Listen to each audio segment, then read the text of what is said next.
নায়কের চরিত্রে অভিনয় থেকে কার্যত সরে এসে উত্তম কুমার যখন চরিত্রাভিনেতার চরিত্রগুলিতে অসম্ভব রকমের সফল হচ্ছেন, তখন কিন্তু দেখা যাচ্ছে এককালে উত্তম কুমারের লিপে super duper hit Hemanta Mukhopadhyay কার্যত অনুপস্থিত।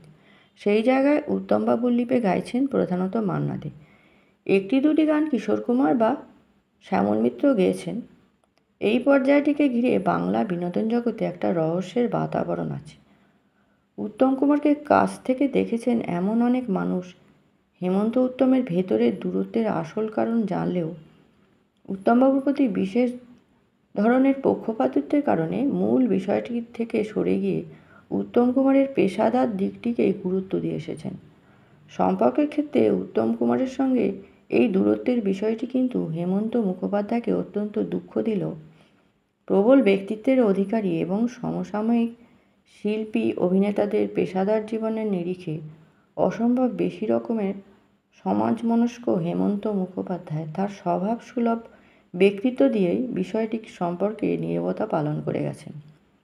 উত্তম কুমারের জীবনের একদম অন্তিম পর্যায়ে আবারও তাদের সম্পর্কের নতুন বিন্যাসটিকেই পরবর্তী প্রজন্মের কাছে অনেক বেশি করে তুলে ধরার চেষ্টা করে গেছেন হেমন্তবাবু। উত্তম কুমারের মৃত্যুর অব্যাহতি পরেই কানন দেবী উত্তম কুমার সম্পর্কে যে মন্তব্যটি করেছিলেন সেটি ছিল সম্ভবত ব্যক্তি উত্তম সম্পর্কে শ্রেষ্ঠতম মূল্যায়ন।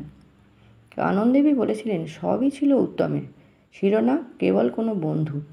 এই বন্ধু না থাকায় বাংলা ফিল্ম জগতের সর্বকালের সর্বসেরা অভিনেতা উত্তম কুমারের ব্যক্তি জীবনটাকে তছনছ করে দিয়েছিল।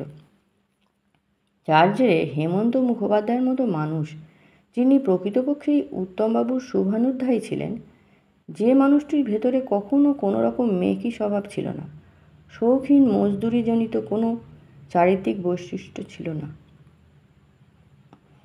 সেই মানুষটিকেও ঋত্বিক ঘটকের বর্ণিত সেই গাধীর প্রভাবে অহেতুক এবং অনৈতিকভাবে ভুল বুঝেছিলেন উত্তম কুমার।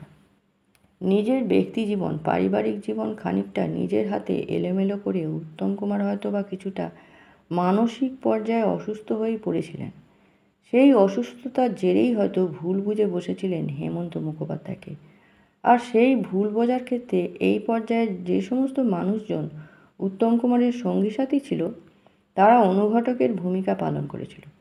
গান গাইবার ক্ষেত্রে, সুর করার ক্ষেত্রে হেমন্ত মুখোপাধ্যায় যেমন নিজের পরিধি সম্পর্কে অত্যন্ত বেশি রকমের সচেতন ছিলেন, কোনোদিন কোনো অবস্থাতেই কোনো রকম রাগভিত্তিক কালোয়াতি দেখিয়ে নিজেকে পণ্ডিত প্রতিপন্ন করার তাগিদ অনুভব করেননি, তেমনি তিনি ব্যক্তি জীবনেও ও সামাজিক জীবনে সর্বাংশে নিজের পরিধি সম্পর্কে ওয়াকিবহাল ছিলেন।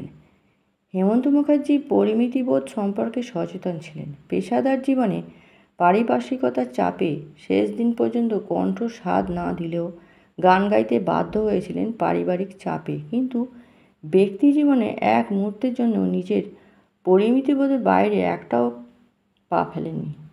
মানুষ হেমন্তর এই অনিন্দ্য সুন্দর চরিত্রটি হয়তো জীবনের একদম শেষ পর্যায়ে এসে উত্তম কুমার বুঝতে পেরেছিলেন, তাই আবারও হেমন্ত কণ্ঠকে ফিরিয়ে এনেছিলেন নিজের লিপে।